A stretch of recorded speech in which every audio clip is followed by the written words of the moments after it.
যেমন কর্ম তার তেমন ফল। বলি বৌমা, সকাল সকাল ব্যাগপত্র গুছিয়ে কোথায় চললে?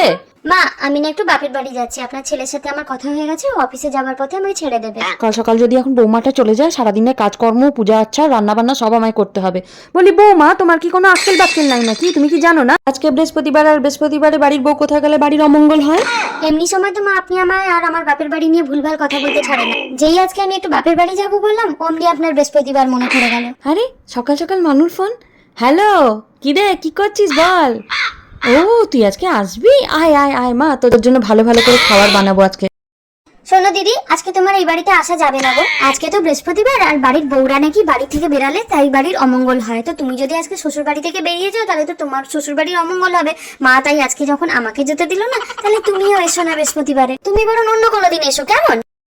হ্যাঁ গা বৌমা, তোমার সাহস তো মন্দ না, তুমি আমার মায়ের আসতে বারণ করে দিলে।